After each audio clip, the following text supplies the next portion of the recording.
Ethical fashion recently made its way into mainstream media, with sustainability playing a role at London Fashion Week, showcasing ethically made clothing garments on the runway. I spoke to Prama Bhardwaj, director of the Ethical Fashion Forum and founder of award-winning ethical clothing company Mantis World, about what it means to produce fashion ethically and its importance. I'm Prama Bhardwaj and I'm the CEO and founder of Mantis World.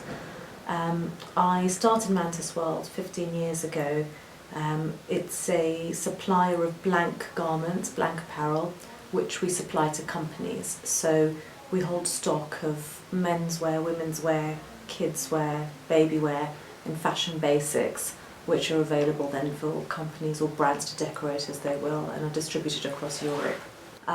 We have a commitment that every worker should be treated fairly, deserves to have safe and fair working conditions, not have to work overly excessive long hours, and should be paid accordingly. We also have a commitment to increase our use of sustainable fibres year on year.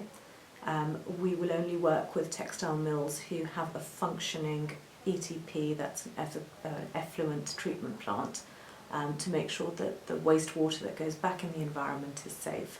And we have a completely transparent supply chain, so we know every step of the way where things are made. So we work with suppliers in a few different countries, mostly Tanzania, Bangladesh and Pakistan.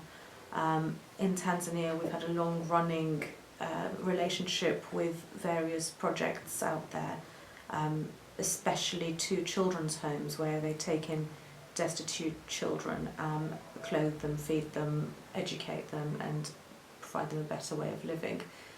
So we're supporting those homes by providing their food, and we provide bed sheets, uniforms and other bits and pieces of support that we can. And when we started off there was about 50 children in that home, and we now have grown that to about 300 children that we help locally in Tanzania.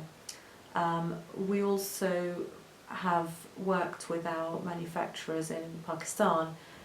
What we found in Pakistan is that women are really not part of economic life very much. It's very much a male-dominated industry, which is against the norm for the garment industry. Actually, normally it's women who are employed in garments, and so we're trying to work with them to bring more women into the workplace so they have a part of economic life and can command a little bit of independence as well. So that's a project that we're doing out in Faisalabad in Pakistan. The single most important thing is to address our addiction to fast fashion, where stores are constantly bringing in new collections, and they bring them in at very cheap prices because they want to attract consumers to buy more and more and more. And it's a false addiction. It doesn't actually make us happy. It consumes a huge amount of resource, puts a lot of pressure on suppliers who have their margins cut, and we end up with a huge problem of waste. Where does this stuff go? There are consumer action groups that you can join. Fashion Revolution is probably one of the most famous ones. After the collapse of Rana Plaza in 2013, there was over 1,100 people were killed in that in Bangladesh, mostly textile workers.